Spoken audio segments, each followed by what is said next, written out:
আসসালামু আলাইকুম, সবাই কেমন আছেন? আশা করি ভালো আছেন। আল্লাহর রহমতে আমরা অনেক ভালো আছি। তা আজকে চলে আসলাম মাছের বাজারে মাছ কিনতে। দেখেন কি সুন্দর টাটকা টাটকা মাছ। তা কিছু মাছ কিনবো, আমি আর কাকি চলে এসেছি মাছ কেনার জন্য। কি মাছ কিনবো ভাবতেছি।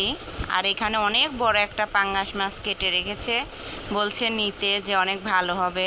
বরিশালে পাঙ্গাস মাছ আমি বুঝি না, বরিশালের পাঙ্গাস মাছ নাকি স্বাদ হয় উনি বলল। তাই এখানে রুই মাছ নেওয়া হয়েছে। আর এই সাইডে গুড়া মাছ, আমার গুড়া মাছ অনেক ভালো লাগে। গুড়া মাছগুলোয় চোখ পড়ে গেল।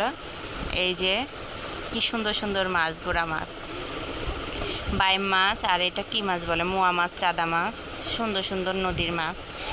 তা ভাবলাম যে দেখি 1 কেজি নিয়ে নিই। আমি আর কাকি 1 কেজি কিনে ভাগ করে নিয়েছি।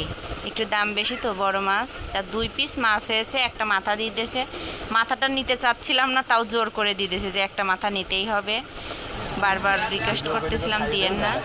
এই যে মাছটা কেটে দুইজনের সমান ভাগ করে দিচ্ছে।